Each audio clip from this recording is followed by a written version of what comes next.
Since 2003, this is the Sports Source, East Tennessee's #1 sports talk show. Presented by Pipe Wrench, and by Junk Be Gone, and by the Garza Law Firm.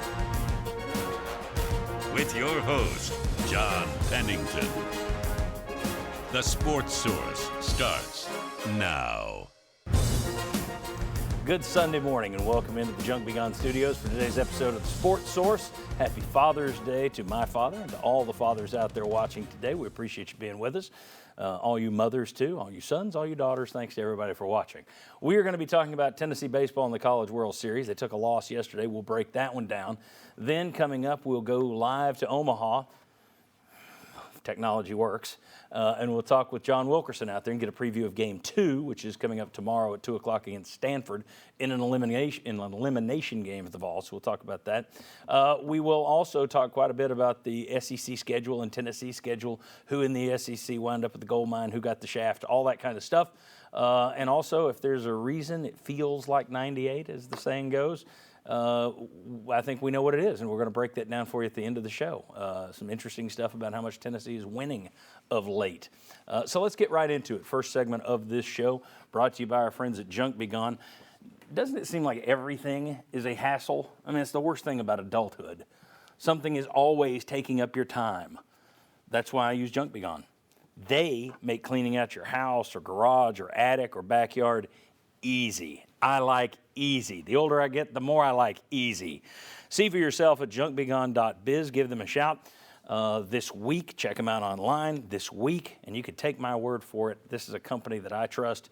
Junk Be Gone and junkbegone.biz to learn more. All right, let's welcome in the panel, the first wave. We have someone else waiting in the wings to come in here. Right over here to my right, we have two guys from 99.1 The Sports Animal. We have Vince Farrar right there. We have Will West back with us. Will, thanks for joining us. Hey, thanks for having me. Right over here, we have Marlon Walls, former Vol football player. Next in, former Vol football player, Will Overstreet. So we got two Wills on here today. Yeah. Thank you very much, guys. Glad to appreciate it. All right, let's start with Tennessee baseball. I know my VFLs watched that last night. Game 1, Vince, I'll let you start as part of the Vol broadcast team all year long. That one comes down to you ran into a heck of a pitcher last night. Yeah, it really is. And look, when his fastball was the 4th most effective pitch he talked about when reviewing, and he was at 101, 102, that tells you how good he was. He pitched backwards. Normally a fastball sets up all the off speed, the change, the slider curve. His change, he really hadn't used a whole lot this year.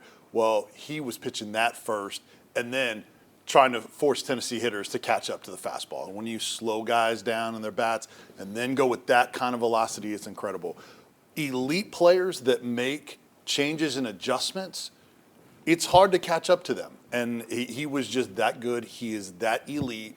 And he could go into an MLB rotation today. Like, I mean, Sunday Night Football. I mean, Sunday Night Baseball. He's that good. You know, you were talking before the show, I heard you, and this was what I was thinking last night watching it, Strasburg. Paul Skeens, to me, looks like that level of pitcher where everybody's just going to say, okay, that's the first pick, take him.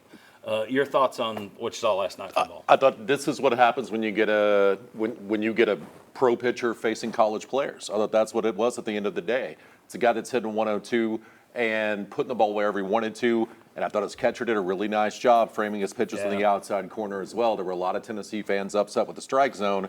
It did kind of go both ways. I also don't know if it really mattered because you couldn't touch anything that guy was stealing, anyway, right? Yeah. When you have that kind of command, you're going to get those close pitches. Yeah. I wanted to, and again, we're going to preview Game 2 in a second. Is there anything else about Game 1? Because I want to ask my former players here something that stands out in the big picture. I think that it's rough if you're a team like Tennessee that relies on extra base hits to try to get a pitcher like Skeen or a really top-tier pitcher up in their pitch count to get them out of the way so that you can go get right to the bullpen and try to, pick those guys off. Tennessee has depth of pitching. LSU, these other teams don't have the same depth of pitching that Tennessee does. But you just couldn't get Skeen off the mound because he was dealing the way he was. Yeah, I think Tennessee had a lot of swing and miss. It's something that they have had pop up at times. But I think it's a fresh start. It'll be a clean slate. Different matchup against Stanford. We'll get to that. But they didn't overutilize their pen. I think a lot of those guys can come back if they need them. Well, and this Tennessee team, at least in the NCAA tournament, has had its backs up against the wall on multiple occasions, and they've come out swinging. no pun intended. Right. So we'll see if they can do it once again. I've got a specific question for you guys, but your thoughts on game one. Just We couldn't catch up to him. We started out, our pitcher was pretty good, doing a good job. He was knocking some guys out, but their guy kind of just kept going. We couldn't touch him. And you got to be perfect on the other side. Your Yeah. defense, I mean, in that kind of game with that kind of pitcher, you might get 1 or 2 runs against him. Lucky home run here or there, but you're not going to score 5 or 6 runs. So you got to be perfect on the defensive side, and your pitcher's got to match that, and that just wasn't happening yesterday. it's hard to match that guy. Yeah. I wanted to ask you guys something from an athlete's point of view. There are always these discussions when a team has a difficult out the previous year, it ends on a bad note, come back the next year and they get a step further, and everyone says, they used last year as the motivation. They learned from last year.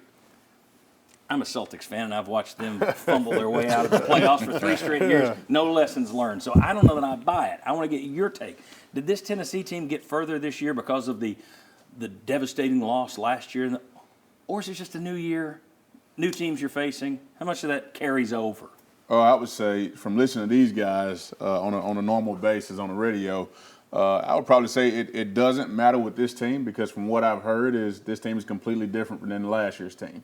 I think what happened was guys kind of locked in a little bit. They had a different layout. Now we had to replace a lot of guys, but I think we played more of a team ball aspect when it came to Tennessee baseball this year, from all I've heard. I think it helps a little bit. I think it's probably overplayed, but I do think it helps in just the sense of like, what's it like to go there?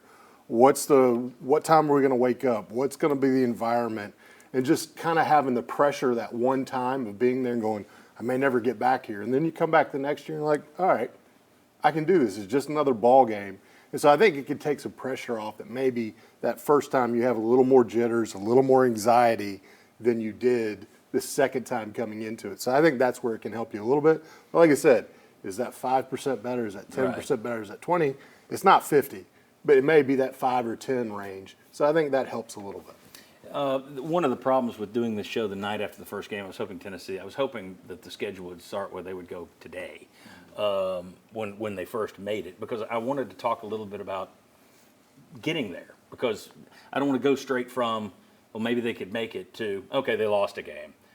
I wanted to give a little bit of credit for them making it. So that's what I'm doing here in this segment just for a second. Let me ask you guys, and this is a Bob Hodge discussion point.